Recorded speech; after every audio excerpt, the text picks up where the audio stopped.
Hello kids, this video is brought to you by Kids Vibe with Dr. Iris, powered by I Encounter Church. Hello everyone, this is Kids for Christ for Dr. Iris, powered by the best church in the world, I Encounter Church. I can't tell you how excited I am. I'm going to keep saying it over and over again because the Word of God gets me excited, and I'm hoping that with each lesson you'll get more excited too. Today's lesson will be coming out of the Beginner's Bible. We're going to be talking about the beginning. In the beginning, right? I'm excited. Okay, so let me kind of set the mood, right? In the beginning. Let me read you, starting on page 7 in your Beginner's Bible. It says, Genesis 1, the very first book of the Bible. It says, in the beginning the world was empty. Darkness was everywhere. But God had a plan. That's amazing. God has a plan. We may not know, but God knows it, and that's the most important thing, that God knows. So you have this dark world. So it's not lit up like this. It's beautiful out here today. But in the beginning, there was darkness. There was nothing. There was a void. There was water everywhere, right? But with no form. But God had a plan. First things first, right? We needed light. So on the very first day, God said, his first words, God said, let there be light. And there was, right? And he separated the light from the darkness. He called the light day and the darkness night. Oh, what a glorious plan that's taking form. All right? So on the first day, we have light and we have the separation of day and night. The second day was a very important step in God's plan, because on the second day, he gave us something that we were going to need, right? That was vital. So, remember I told you that there was water everywhere with no form. So what God did was, he separated the waters, okay? He created the sky, the waters that went up became the sky, and the waters that stayed below became the ocean, right? And in the middle there was air, okay? The air that we need to breathe.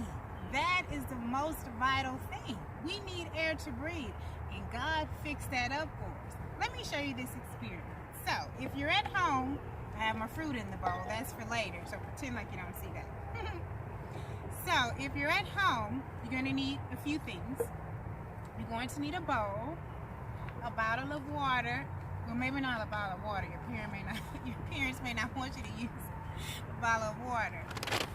A cup and a piece of paper. Okay? So what you're going to do is ball up the piece of paper, right? And you're going to stuff it down in the bottom of the glass. Okay, just like that. Make sure it's tight. Okay? Alright. This is faith. I'm hoping that this experiment works the way it worked last night. Alright? We're going to pour our bottle in the bowl. Our water in the bowl, sorry. Then what we're going to do is we're going to turn the cup over upside down in the water. Alright? So this is really what God did. You see the water at the bottom? That's the water. In the middle, that's the air, right? And the balled paper at the top, well, that is the sky, right? So he created this division for us, that the one thing that happened on the second day, where everything was important, but God made sure that we would have air to breathe, and that's what makes the second day awesome, right? So what happened on the third day? The first day we have light and we have day and night. On the third day we get the big divide and we have the sky and the air and the water. On the third day we get the plants, we get the trees that you see behind me, we get the grass, we get the mountains, the hills, and the valleys. We get the plants, that the seed-bearing plants. Remember I told you God had a plan. You need water to enrich the soil, right? So the trees can grow. The trees with the fruit can grow. What do we do with fruit? We eat the fruit. Look at this marvelous plan that's coming into shape. God knows what we need. He knows that we need light. He knows that we need air. Okay? So as he pushed that water back and uncovered the dry land, then we had earth. And then again, the mountains, the hills, the valleys, the lakes, the rivers, the seed-bearing plants, the trees, the bushes, the grass, everything, the greenery that you see around me. That's what happened on the third day. God's plan is in motion. All right, the fourth day. Fourth day brought the sun that you see beaming down on my face right now. He also brought us the stars that we see on some nights, right? And the moon. God created these magnanimous things, right? The sun, the moon, and the stars. That is the God we serve. Every time we look up into the sky and we see that sun, that's God. Every time we look around, we see a tree growing, that's God. Every time we see fruit bearing trees, that's God. That's the God that we serve. There's never a moment where God is not around us. There's never a moment that he's not around us. What happened on the fifth day? The fifth day, God created some of the cutest animals, if I do say so myself. The animals that float and swim in the water, the dolphins, the whales, the sharks, the fish, the octopus, and he created the birds that fly through the sky, the eagle, right, the peacocks, the canaries, the blue jays. He created all of these animals on the fifth day. That's an awesome God. That is the God that we serve. On the sixth day, God created all of the animals that walk the land, big and small. From the biggest dinosaur to the smallest porcupine. He created these animals on the sixth day, right? And who doesn't love animals, right? I think Dr. Iris is going to put together a virtual zoo trip so we can see all of the animals that God created just for us. Also on the sixth day, God created man in his own image. Also on the sixth day, God gave man dominion over the animals that walk the land and the animals that swim in the water. He gave that to us. That's what God did for us. And on the seventh day, God looked around and he was pleased. He was pleased with everything. Everything. He looked back, looked at his plan in action, and he was pleased. But guess what? We can be pleased too, because we get to see his plan every single day as it continues to unfold. Now, this is the question. What does this have to do with faith?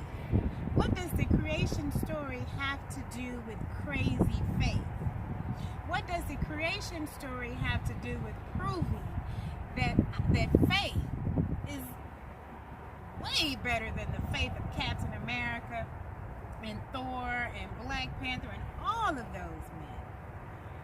The reason why the beginning story is so important is because it shows us how great God awesome he is, how magnanimous he is, how he speaks it and it appears. That's the God that we serve. A God that says, let there be light, and there is. Right? Let there be fish in the water, and there is. So if God is that being that creates everything, that's always there, that we can talk to, that's always in the midst, that never leaves us nor forsakes us, that can create rivers and oceans, that can create the air we breathe, that can create mountains, valleys, hills, our favorite animals, dolphins, right? Giraffes, kangaroos.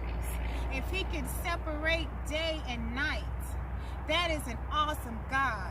And we can pray to him, we can talk to him, and we can ask him for those things that we hope for, those things that we can't see, right? But because we serve a God that we can't see, but we can see his plan in motion every single day, that's faith.